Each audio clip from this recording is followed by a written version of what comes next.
ये कहानी है कैप्टन विक्रम बत्रा की। तिरंगा लहरा कर आऊंगा या तिरंगे में लिपट कर आऊंगा, लेकिन आऊंगा जरूर।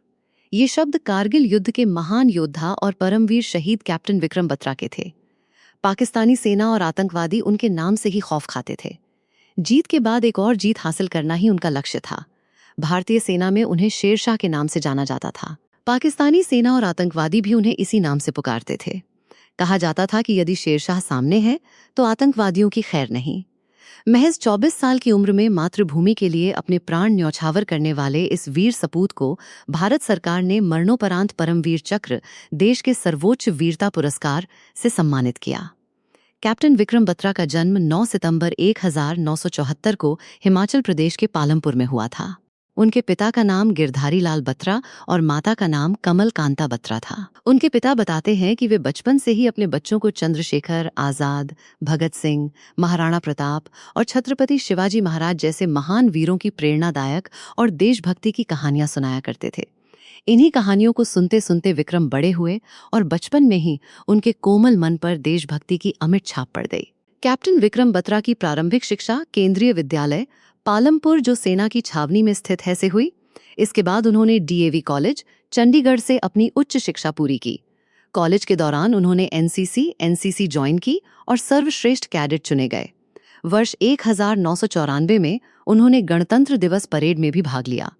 विक्रम बत्रा का बचपन से ही भारतीय सेना में भर्ती होकर देश की सेवा करने का सपना था। एक बार उनका चयन एक अन्य नौकरी के लिए हो गया, लेकिन उन्होंने वो प्रस्ताव ठुकरा दिया।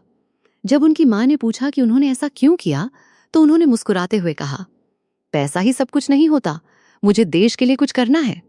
इसके बाद वर्ष 1996 में उन्होंने भारतीय सैन्य अकादमी IMA देहरादून में प्रवेश लिया और कठिन कमांडो प्रशिक्षण पूरा किया। वर्ष 1997 में उन्हें 13 जम्मू एवं कश्मीर राइफल्स में लेफ्टिनेंट के रूप में नियुक्त किया गया।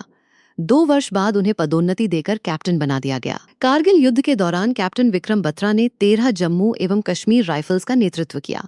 20 जून 1999 को उन्होंने पॉइंट 5140 पर दुश्मनों को खदेड़ने के लिए अभियान शुरू किया। कई घंटों तक चली भीषण गोलीबारी के बाद उनकी टीम ने तड़के लगभग 3:30 बजे इस मिशन में सफलता हासिल कर ली। जीत के बाद उन्होंने रेडियो पर अपना प्रसिद्ध विजय उद्घोष किया, ये दिल मांगे मोर। ये सुनकर पूरे भारत में जोश की लहर दौड़ गई। इसके बाद हर जीत के साथ कैप्टन बत्रा और उनकी टुकड़ी ये दिल मांगे मोर का नारा लगाते हुए आगे बढ़ती रही। इसके बाद भारतीय सेना ने पॉइंट 4875 पर कब्जा करने का अभियान शुरू किया। इस कठिन मिशन की जिम्मेदारी भी कैप्टन विक्रम बत्रा और उनकी टुकड़ी को सौंपी गई। दुश्मन ने ऊंची पहाड़ी पर मजबूत मोर्चाबंदी कर रखी थी और वहां तक पहुंचने का केवल एक संकरा रास्ता था। कार्रवाई को शीघ्र पूरा करने के लिए कैप्टन विक्रम बत्रा ने दुश्मन के ठिकाने पर सीधे हमला करने का निर्णय लिया।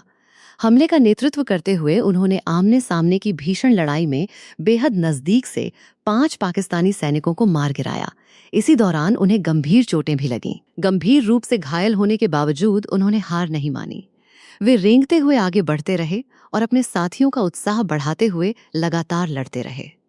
उन्होंने अपनी जान की परवाह किए बिना अपने साथियों, जिनमें कैप्टन अनुज नैयर भी शामिल थे, के साथ मिलकर दुश्मन पर जबरदस्त प्रहार किया। लेकिन गंभीर चोटों के कारण अंततः कैप्टन विक्रम बत्रा मातृभूमि की रक्षा करते हुए वीरगति को प्राप्त हो गए। अपने वीर साथी की शहादत का बदला लेने के लिए भारतीय जवान दुश्मन पर टूट पड़े और अंततः पॉइंट 4875 पर भारत का तिरंगा फहरा दिया।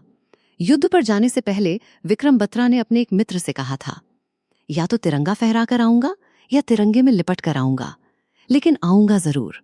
उनके अद्भुत साहस और बलिदान के सम्मान में पॉइंट 4875 को बाद में बत्रा टॉप नाम दिया गया। उनके सर्वोच्च बलिदान के लिए भारत सरकार ने उन्हें मरणोपरांत परमवीर चक्र से सम्मानित किया।